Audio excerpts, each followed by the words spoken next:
तो गाइस आज हम बात करने वाले हैं मैनेजर किम के चैप्टर नंबर 9 के बारे में। और आप चाहो तो मेरे चैनल को भी सब्सक्राइब कर सकते हो। तो खैर आज की वीडियो की शुरुआत में हम देखते हैं मिंजी को, जो अभी फ्रीजर रूम के अंदर बंद होती है। मिंजी चुपचाप से बैठ के यहाँ पे ठंड से कांप रही होती है। इतने में ही फ्रीजर रूम का दरवाजा बाहर से खुलता है और मिंजी को एहसास होता है कि यहाँ अंदर कोई आ रहा है। मिंजी को लगता है शायद उसके डैड यहाँ पे उसको बचाने के लिए आ गए हैं, लेकिन यहाँ पे अभी वो गैंगस्टर आया होता है जो मिंजी को यहाँ पे लेके आया था। ये बंदा अभी हायरी के फादर को कॉल मिला रहा होता है और कहता है, गैंग चंगजू हरामजादे, साले फोन उठा, मुझे घंटा फर्क नहीं पड़ता कि तू चेयरमैन है या फिर कुछ और, तेरी बेटी ने किसी को जान से मार दिया है और इसलिए तुझे यहाँ पे भाग के आना पड़ेगा साले। लेकिन जो गैंग चंगजू होता है वो कॉल नहीं उठाता। इतने में ही गैंगस्टर की नजर पड़ती है यहाँ फ्रीजर रूम की जमीन में, जहाँ पे उसको कुछ जूतों के निशान दिखाई देते हैं, जो कि काफी ज्यादा अजीब बात होती है क्योंकि यहाँ पे किसी के भी जूतों के निशान नहीं आ सकते, क्योंकि उसने यहाँ पे 2 बंदों को निपटा रखा है और वो अपनी जगह से हिल नहीं सकते क्योंकि वो मर चुके हैं इसके मुताबिक। ये बंदा जैसे ही अभी अलर्ट मोड में आता है, ये देख के मिंजी काफी ज्यादा डर जाती है। बट इतने में हम देखते हैं जो यहाँ पे पुलिस वाला अब तक मरा पड़ा होता है, ना जाने कैसे उसमें थोड़ी सी जान बची होती है और वो अचानक से उठ के इस गैंगस्टर के ऊपर हमला कर देता है। बट पुलिस वाला बुरी तरह से जख्मी होने की वजह से काफी ज्यादा कमजोर लग रहा होता है। पुलिस वाला कहता है, हरामजादे साले कुत्ते। गैंगस्टर अपना चाकू निकालता है और एक स्माइल के साथ कहता है, अबे साले तू अब तक जिंदा है, लगता है बुड्ढे तू अपनी उम्र के हिसाब से काफी ज्यादा ताकतवर है और वैसे तूने बिल्कुल सही कहा, मैं कुत्ता ही हूँ और तुझे ये कैसे पता, लेकिन तुझे बता दूं, तुझे इस बात का ध्यान रखना चाहिए कि तू किससे उलझ रहा है। और ये गैंगस्टर इस पुलिस वाले के पेट में दोबारा से कई बार चाकू मार देता है और इस बार तो सच में इस पुलिस वाले का काम 25 हो जाता है, जो देख के जो मिंजी होती है काफी ज्यादा डर चुकी होती है। बट जैसे तैसे उसने अपने मुंह पे हाथ लगा के खुद को रोका हुआ होता है चीखने से। और वहीं दूसरी तरफ जो गैंगस्टर का फोन होता है वो भी जमीन में गिर चुका होता है, जिसमें भी कॉल जा रही होती है गैंग चंगजू को, यानी कि हायरी के फादर। ये फोन मिंजी से कुछ ही दूरी में गिरा होता है और मिंजी इस फोन को देख के अपने मन में कहती है, क्या ये कॉल किसको मिल रही है, जू जियोंग को। और इतने में ही फोन के बगल में पुलिस वाला आके गिरता है और मरते मरते उसकी आंखें लास्ट बार मिंजी को ही देख रही होती हैं, जो देख के मिंजी बेचारी और ज्यादा कांपने लगती है। इसके बाद गैंगस्टर अपना फोन उठाते हुए कहता है, शैंगमैन वो साला हरामजादा, उसको मैंने बस आसान सा काम सौंपा था इस बुड्ढे को मारने का। वो साला हमेशा ऐसा ही करता है, अपने काम को अधूरा छोड़ देता है, जिस वजह से उसके काम को मुझे पूरा करना पड़ता है। हाँ, मैं बस यहाँ पे नीचे एक फोटो खींचने के लिए आ रखा था, मुझे बस उस लाश की एक अच्छी सी फोटो चाहिए थी जिस वजह से मैं जू को ब्लैकमेल कर सकूं। यानी कि ये गैंगस्टर यहाँ पे मिंजी की ही फोटो खींचने के लिए आ रखा होता है और इससे पहले कि ये गैंगस्टर देखता कि मिंजी अभी जिंदा है, इतने में ही इसके फोन में चेयरमैन जू का फोन आ जाता है, यानी कि हायरी के फादर का। गैंगस्टर खुद से कहता है, जरा देखो तो किसका कॉल आ रहा है। डेविल की बात करी और वो हाजिर हो गया। गैंगस्टर कॉल पिक करता है और कहता है, हेलो, हाँ चेयरमैन जू, क्या ये तुम बोल रहे हो? उम्मीद करता हूँ तुम्हारा धंधा पानी आजकल बढ़िया चल रहा होगा। हायरी के फादर अभी अपने काफी सारे बंदों से घिरे हुए होते हैं और कहते हैं, जो भी हुआ मैंने उसके बारे में सुना, मैंने सुना मेरी बेटी के ऊपर तुम्हारा एहसान है, लगता है हमें आमने सामने बैठ के बात करनी चाहिए। गैंगस्टर कहता है, क्या सच में आमने सामने बैठ के? सुनने में तो काफी ज्यादा अच्छा लग रहा है, तो ठीक है चलो मिलते हैं। चेयरमैन जू अपनी बेटी के सर पे हाथ रखते हैं और कहते हैं, तुम्हें पता है भले ही मेरी बेटी बाहर से बहुत ज्यादा सख्त लगती है, लेकिन अंदर से वो बहुत ज्यादा कोमल है, लगता है जो भी हादसा हुआ है उसकी वजह से वो काफी ज्यादा डर चुकी है, लेकिन कोई दिक्कत वाली बात नहीं है। वैसे ज्यादा बच्चों के मामले में पड़ना हमारे लिए सही नहीं है, इसलिए मैं तुम्हें सजेस्ट करूंगा हम मिलकर सीधा मुद्दे की बात करते हैं, बिना इस लफड़े को ज्यादा बढ़ाए। वैसे भी बच्चों से तो गलती हो ही जाती है ना? मैंने सही कहा ना? गैंगस्टर कहता है, हाँ तुमने सही कहा, बच्चों से तो गलती हो ही जाती है, लेकिन इससे पहले कि हम दोनों आपस में मिलकर बात करें, मैं तुझे कुछ कहना चाहता हूँ। मुझसे ऐसे बात करना बंद कर जैसे हम तेरे लिए काम करते हैं। साले हरामजादे, चुपचाप से ये बता आगे तू करना क्या चाहता है? जो मैंने तुझे लोकेशन सेंड करी है, मैं तुझे 1 घंटे का समय देता हूँ वहाँ पे पहुँचने के लिए, और तुझे उस लोकेशन में अकेले आना होगा और अपने साथ 2 बिलियन वॉन भी लेके आइयो। तेरे साथ कोई भी पुलिस नहीं होनी चाहिए, और ये तो कहने वाली बात है ही नहीं, तेरे साथ तेरा कोई बॉडीगार्ड भी नहीं होना चाहिए। और ये बात तो अच्छी तरह से ध्यान रखियो, जो तेरा प्लानिंग मैनेजर है वो तेरे पीछे पीछे नहीं आना चाहिए। मैं तुझे लोकेशन भेजूंगा और तू अपनी कार में चुपचाप से वहाँ पे अकेला आएगा। क्या तू समझ गया मैंने तुझे क्या कहा है? बेटे अगर तूने कुछ भी कोई चालाकी करने की कोशिश करी तो तेरी बेटी बाकी की जिंदगी एक खूनी कहलाएगी और पूरी दुनिया को पता चल जाएगा तो अपनी खूनी बेटी को बचाने के लिए किस तरह से कोशिश कर रहा था। हरामखोर, तुझे समझ आ गया ना मैंने तुझसे क्या कहा है? अपने 32 के 32 दांत लेके जल्दी से यहाँ पहुँच। इतना सब कुछ सुनने के बाद भी चेयरमैन जू के चेहरे में कोई भी एक्सप्रेशन नहीं होता और उनकी बेटी अपने मन में सोच रही होती है, आखिर डैड किससे बात कर रहे हैं? डैड क्या सब कुछ ठीक है? चेयरमैन जू जमीन में बैठते हैं और अपनी बेटी के कंधे में हाथ रख के कहते हैं, हारी दिक्कत वाली कोई बात नहीं है, डैडी तुम्हारे साथ हैं, इसलिए तुम्हें कोई भी टेंशन लेने की कोई जरूरत नहीं है। हायरी कहती है, लेकिन क्या होगा अगर वो लोग ज्यादा चालाक बनके हमें ब्लैकमेल करने लगेंगे? और मिंजी के फादर का क्या?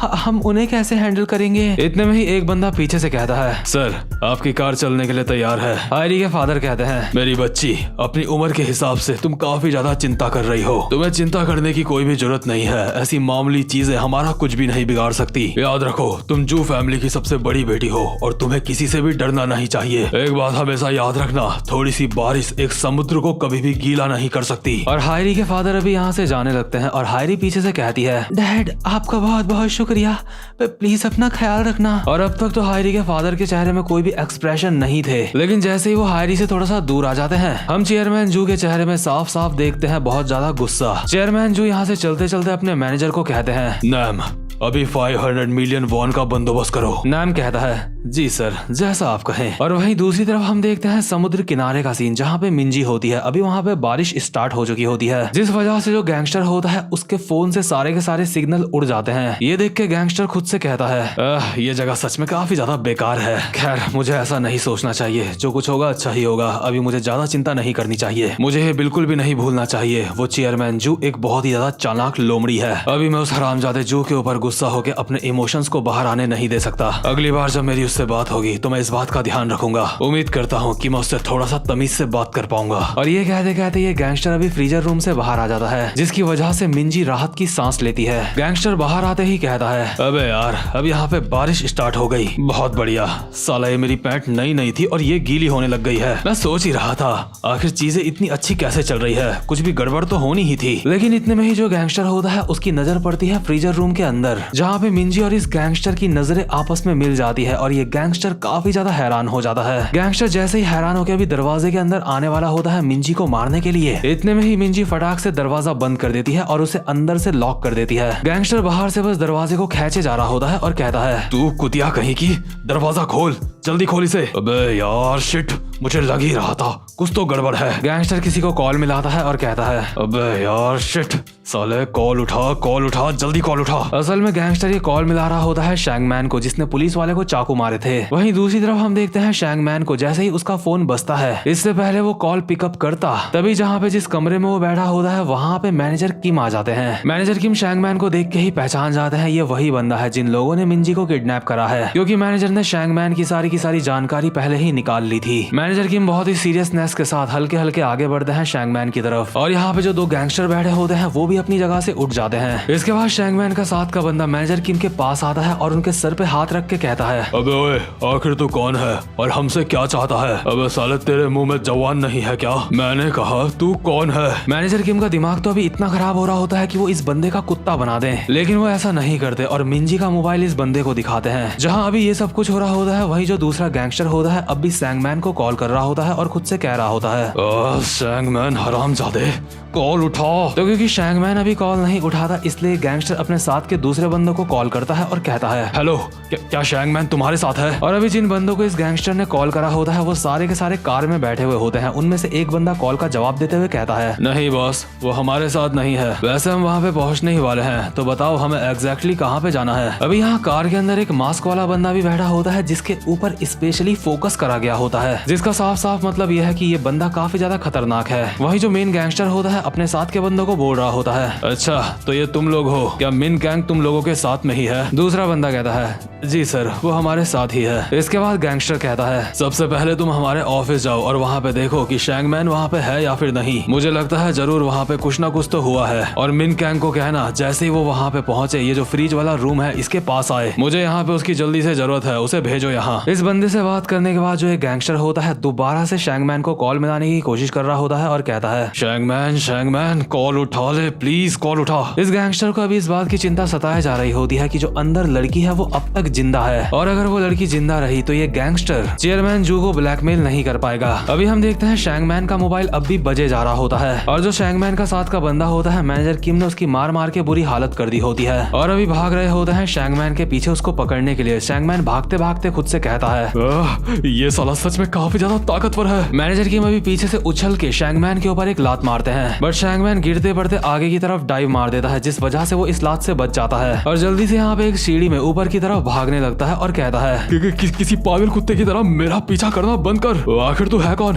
क्या चेयरमैन जू ने तुझे भेजा है? हमें बस कॉल आई थी और हमने बॉडी को ठिकाने लगा दिया, इसके अलावा और कुछ भी नहीं। वो लड़की तो हमारे पहुंचने से पहले ही मर चुकी थी और इन दोनों की अभी बस पकड़म पकड़ाई चलते ही जा रही होती है। ये दोनों बस भागते ही जा रहे होते हैं, बट इतने में ही शैंगमैन एक डेड एंड में पहुंच जाता है जहां से आगे भागने के लिए कुछ भी नहीं होता। मैनेजर किम चिल्ला के कहते हैं क्या तूने कहा वो मर गई? आखिर तू किसकी बात कर रहा है? शैंगमैन अभी बहुत ही ऊंचाई से नीचे की तरफ देख रहा होता है और कहता है तुझे क्या लगता है मैं किसकी बात कर रहा हूँ? क्या मैं चेयरमैन जू की बेटी की बात कर रहा हूँ? मैनेजर किम अभी हल्के हल्के शैंगमैन के पास आ रहे होते हैं और कहते हैं मुझे बता आखिर कौन मर गया है? तू किसकी बात कर रहा था? और आखिर ये चेयरमैन जू कौन है? क्या चेयरमैन जू से तेरा मतलब गैंगचैन जू से है जो जियोंग कंस्ट्रक्शन का मालिक है? क्यों मैंने सही कहा ना? उससे ही तेरा मतलब था ना? आखिर उस इंसान का मेरी बेटी से क्या लेना देना है? और मेरी बेटी का फोन तेरे पास क्यों था? इससे पहले कि मैनेजर किम इस बंदे को खर्चा पानी देते, ये बंदा बहुत ही ऊंचाई से नीचे कूद जाता है और हवा में ही एक रस्सी को पकड़ लेता है जिसको स्लाइड करता हुआ वो नीचे आ रहा होता है। बट ऐसे रस्सी पकड़ के स्लाइड करना कोई बच्चों का खेल नहीं होता, जिस वजह से अभी इस बंदे के हाथ जलने लगते हैं और इसके हाथों से खून निकलने लगता है और रस्सी से इसकी पकड़ छूटने की वजह से ये जमीन में गिर जाता है और मर जाता है, जो कि मैनेजर किम के लिए बिल्कुल भी अच्छी खबर नहीं है। वहीं दूसरी तरफ जो मेन गैंगस्टर होता है अपने बाकी के बंदों को कॉल करता है जो कार में यहाँ पे आ रहे थे। वो बंदे अभी शैंगमैन के अड्डे में पहुंच चुके होते हैं और गैंगस्टर उनसे पूछता है बताओ आखिर वहाँ पे क्या चल रहा है? दूसरा बंदा कहता है